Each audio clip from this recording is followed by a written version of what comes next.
The words hung in the air between them like a physical thing. Ethan gripped the edge of his desk, knuckles white, as his boss, the woman he'd spent one reckless night with 3 weeks ago, stood before him with tears in her eyes. "I'm pregnant," she repeated, her voice barely above a whisper. "And it's yours." Asterisk. If you're enjoying this story, please hit that like button and subscribe to the channel for more emotional roller coasters that explore the complicated reality of modern relationships. Your support means everything. Ethan Parker stared at the ceiling of his bedroom, watching the fan rotate in endless circles, much like his thoughts. The digital clock on his nightstand read 3:17 a.m., and he hadn't slept a wink. His 5-year-old daughter, Lily, was sleeping peacefully in the room across the hall, blissfully unaware that her world was about to change forever. 3 weeks ago, Ethan had made a decision that went against everything he stood for. After the company's annual holiday party, he'd gone home with his boss, Victoria Reeves. Victoria, brilliant, beautiful, and completely off-limits. She was the CEO of Parker and Reed Architecture, the firm where he'd worked for the past 7 years. She was his superior, his mentor, and now, apparently, the mother of his unborn child. The morning after their night together, they'd agreed it was a mistake. Too much champagne, too much shared loneliness, too much of the chemistry that had always simmered beneath their professional relationship. They'd promised to forget it happened and move forward as colleagues. Nothing more. But life had other plans. Ethan rolled onto his side, his mind replaying Victoria's face as she'd closed his office door earlier that day. The vulnerability in her eyes was something he'd never seen before. Victoria was always composed, always in control. But not today. Today, she'd been terrified. "I don't expect anything from you," she'd said after dropping the bombshell. "I just thought you deserved to know." Ethan had sat there, speechless, as she explained that she was keeping the baby. At 38, she'd long ago accepted that motherhood might not be in the cards for her. This unexpected pregnancy felt like her last chance. "I understand if you want nothing to do with this," she'd continued, her voice steady despite the tears threatening to fall. "Your situation with Lily is already complicated, and I'm your boss. This is messy." "I get it." Messy was an understatement. Since his wife's death 3 years ago, Ethan had devoted himself entirely to raising Lily and advancing his career. Dating hadn't even been on his radar. And now this. The sound of small footsteps in the hallway pulled Ethan from his thoughts. His door creaked open, and Lily's small figure appeared in the doorway, clutching her stuffed elephant. "Daddy?" "I had a bad dream," she whispered. Ethan sat up immediately, pushing aside his own turmoil. "Come here, sweetheart." Lily climbed into his bed, nestling against his chest. Her curly hair, so like her mother's, tickled his chin. "There was a monster," she murmured sleepily. "No monsters here," Ethan assured her, stroking her hair. "Just us. Just us." The phrase that had become their mantra since Sarah's death. Just us against the world. But now, there would be someone else. How would he tell Lily? How would this affect her? The thought of disrupting the delicate balance they'd finally achieved made his stomach churn. As Lily's breathing deepened into sleep, Ethan made a decision. He would be there for this child, whatever that meant. He couldn't abandon his responsibilities, not when he knew all too well what it meant to raise a child alone. But the implications for his career, for his relationship with Victoria, for his life with Lily, those were questions he couldn't answer in the darkness of his bedroom. Tomorrow, he would talk to Victoria properly. They would figure this out, somehow. Victoria Reeves sat in her expansive corner office, staring unseeingly at the skyline of downtown Seattle. The morning sickness that had first alerted her to her condition had subsided, leaving behind a bone-deep exhaustion and a mind that wouldn't stop racing. She'd never planned on being a mother. Her career had always come first, building Parker and Reed from a small local firm to one of the most respected architectural companies in the Pacific Northwest. She'd sacrificed relationships, free time, even her health at times, all in service to her ambition. And then there was Ethan Parker. Talented, dedicated, and off-limits for so many reasons. She'd hired him 7 years ago, fresh out of graduate school, recognizing something special in his designs. She'd watched him rise through the ranks on pure merit, even as he weathered the devastating loss of his wife. She'd admired his resilience, his unwavering commitment to his daughter, and yes, she'd been attracted to him. But she'd buried those feelings deep, knowing they could never be acted upon. Until that night. The holiday party, the snow falling outside, the way he'd looked at her when they found themselves alone on the balcony. One night of weakness had changed everything. A knock on her door interrupted her thoughts. Her assistant poked her head in. "Mr. Parker is here to see you." Victoria's heart jumped. She hadn't expected him so soon. "Send him in." Ethan entered, looking as if he'd slept as poorly as she had. His usually immaculate appearance was slightly rumpled, his eyes shadowed. But there was a determination in his stance that made her sit up straighter. "We need to talk," he said simply. Victoria gestured to the chair across from her desk, but Ethan shook his head. "Not here. Not as boss and employee. Can we go somewhere else?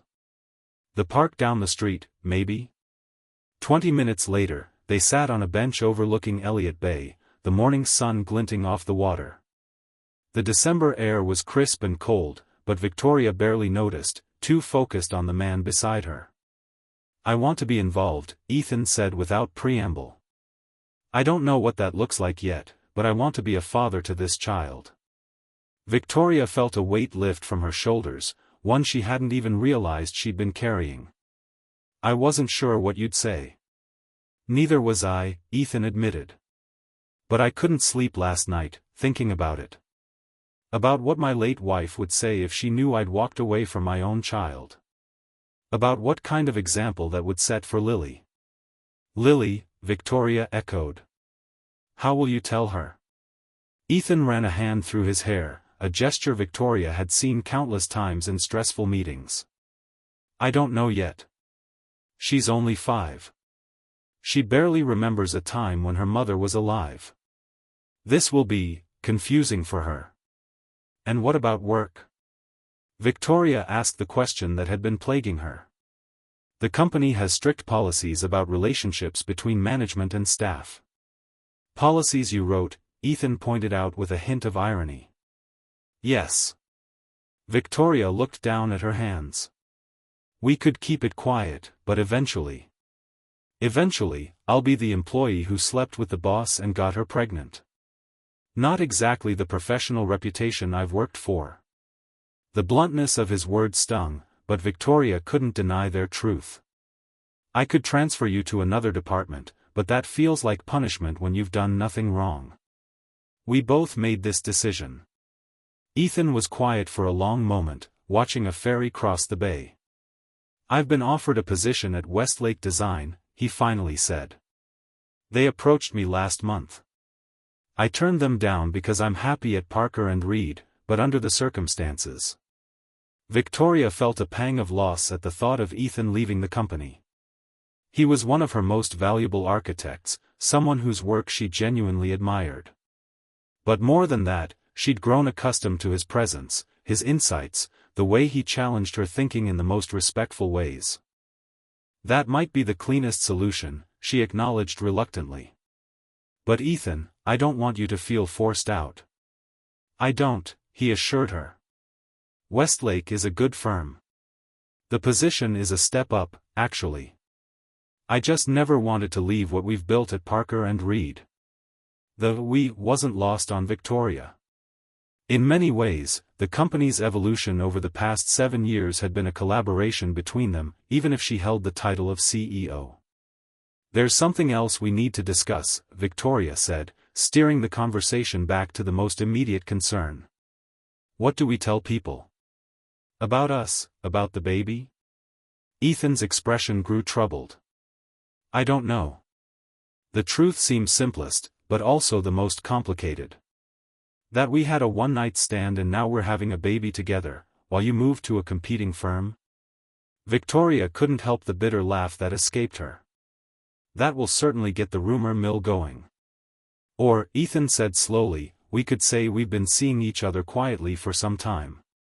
That we kept it private because of our professional relationship, but now that I'm leaving the company, we're free to acknowledge it.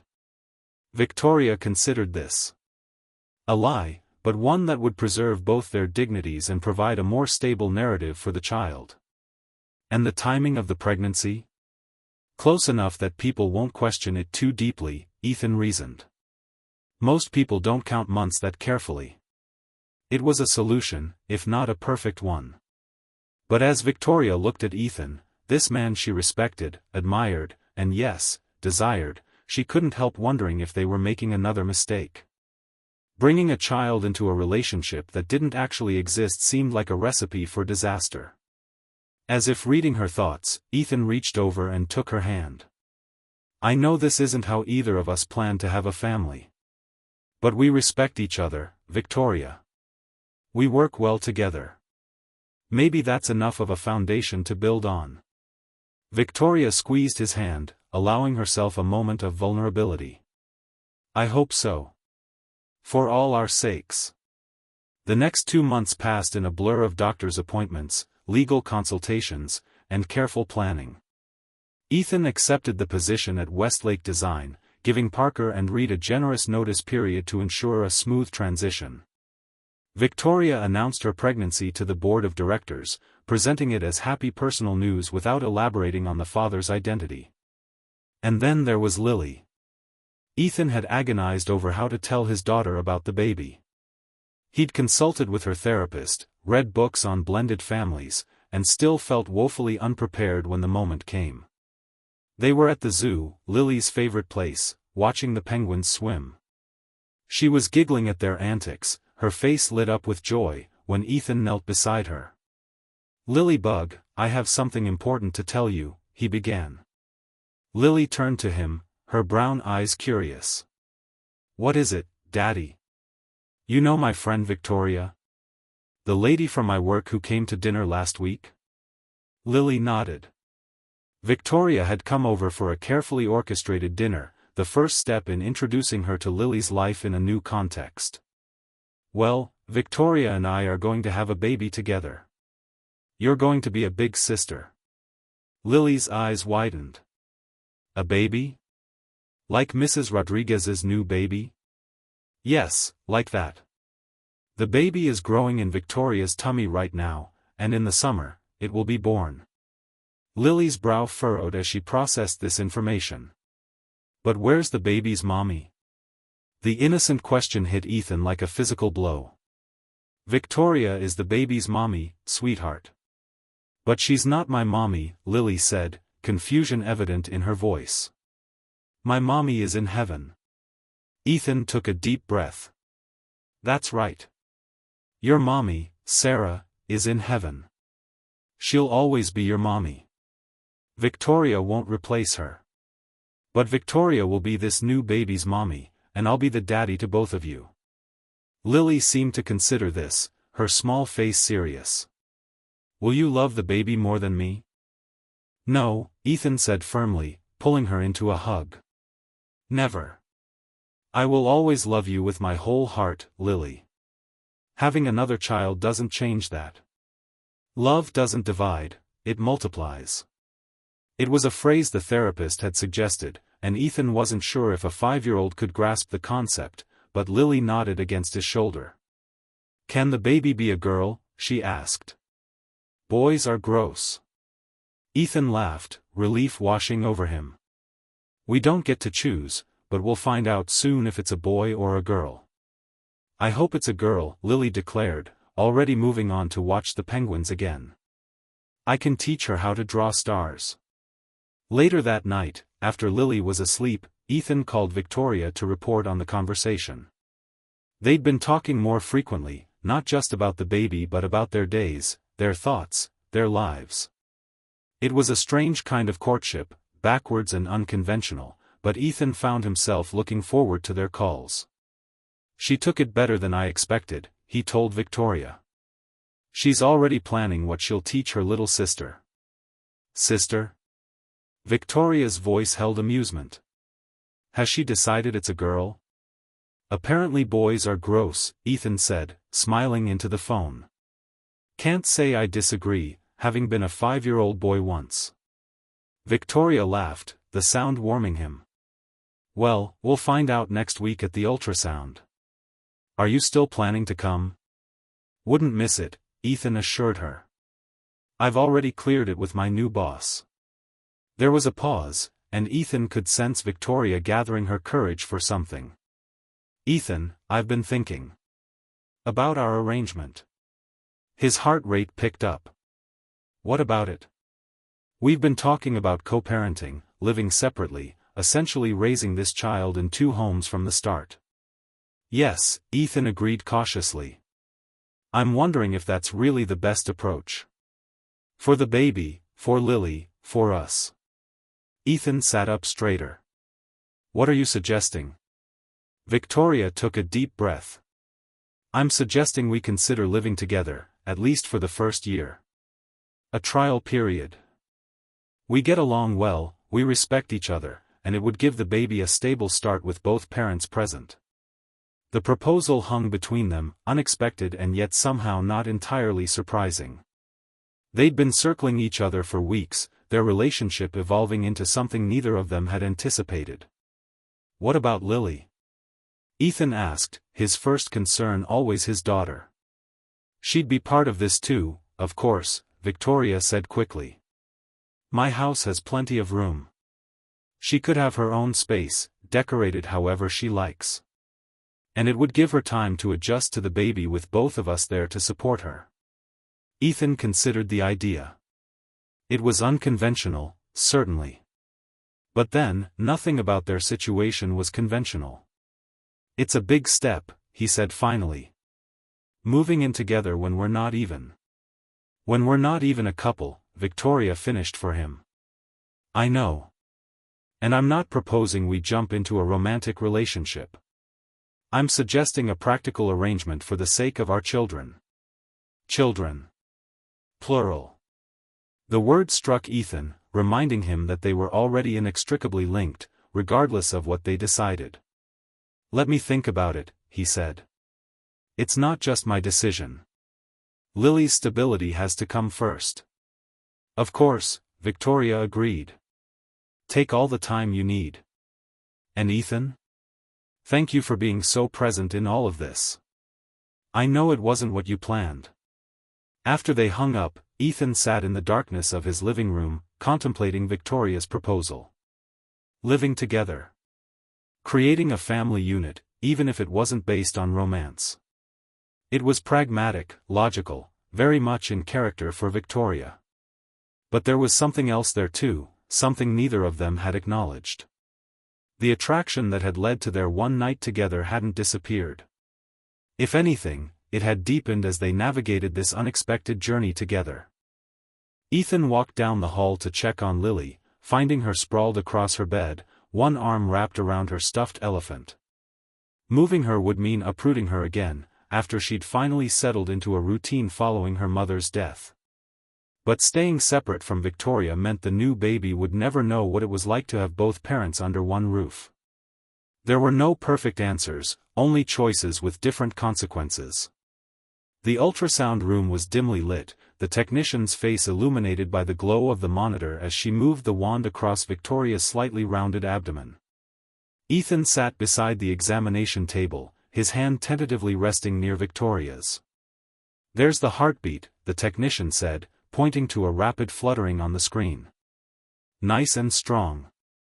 Ethan stared at the grainy image, trying to make sense of the shapes. That's our baby, he whispered, awe overtaking him.